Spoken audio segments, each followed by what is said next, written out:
Did you find what you came for? There was something from your past here, something unresolved. I feel we did not come to this place by chance. You were led here. This woman who resides here, she did something to you once, something that hangs upon you still. There is a Jedi here, perhaps, in that you are correct. Yet there are no students, and this woman, this Atris, surrounds herself with those who cannot feel the Force. Curious. Killing such a one could prove difficult and unwise. Yet she distracts you, that is clear, and that may be reason enough. Such distractions could prove fatal against the enemies we face.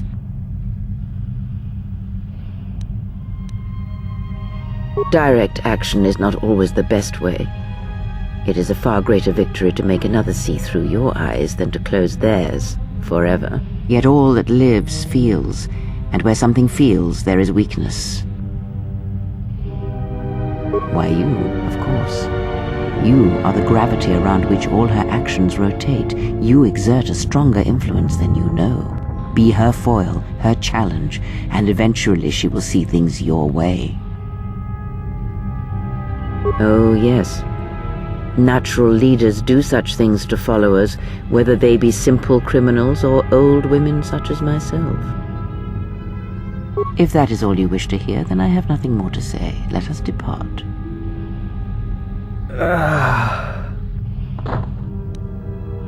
He's only sleeping. It seems the journey here has fatigued him.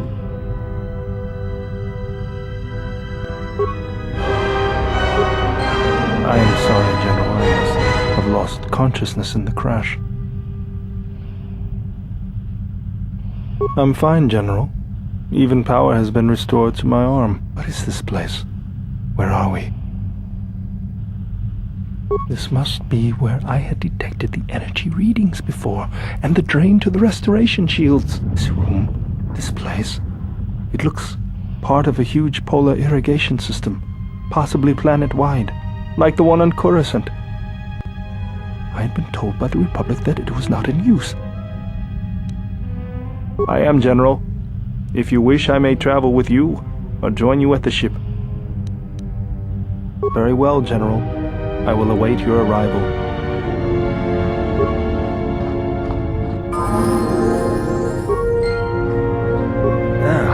Hey. You're back with us.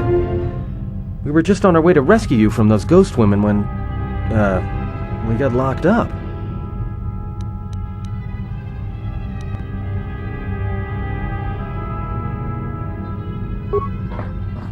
What? Look, I'm fine, okay? I was just a little dizzy when I first woke up.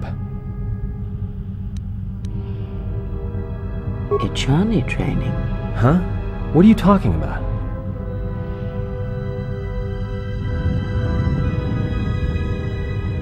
Oh, that. Don't tell anyone, but you wouldn't believe how many fights you can prevent by just pretending to know that stuff. I mean, it doesn't compare to wearing a lightsaber, but then again, that doesn't seem to help you much. Well, hey, thanks. But you've got the wrong guy. I'm good at shooting people, cracking wise, and pretending to know how to fight with my hands.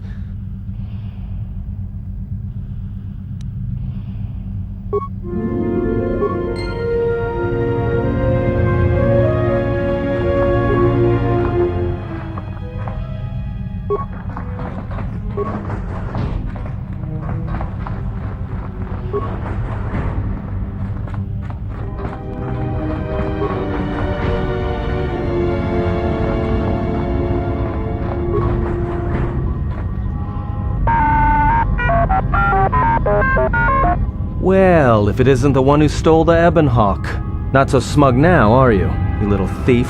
Don't be a fool. Atris stole the ship and the droid. Says you.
You are the exile, the one Atris warned us about.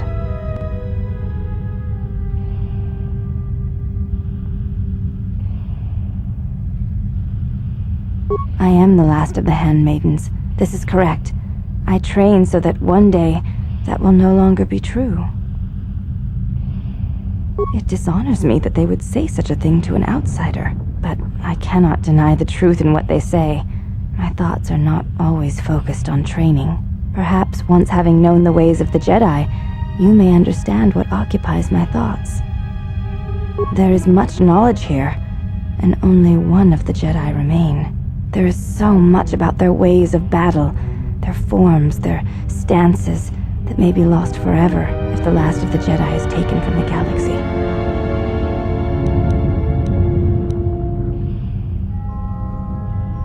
I know your meaning, but I have not been clear on mine. Stance, form, discipline are a means of expression and communication. They speak one's heart and one's devotion to their cause.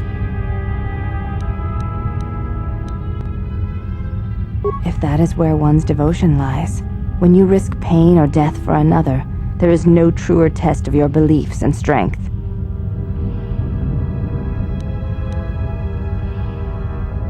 It was to the Jedi traitor Malak. It was to the Jedi traitor Revan. When Terrace was destroyed, it showed Malak's heart through its execution and intent. It was brutal, without finesse, but showed his commitment to defeat the Jedi. Yet with Revan, there was the same commitment, but it was a subtle thing, like weaving threads in a tapestry, or strokes upon a canvas. He spoke through battle and tactics, in a way one could never do in words. He showed his heart at Malachor V, and finally, at the end of the Jedi Civil War. I believe he was speaking to Malak in that final battle, though few knew it.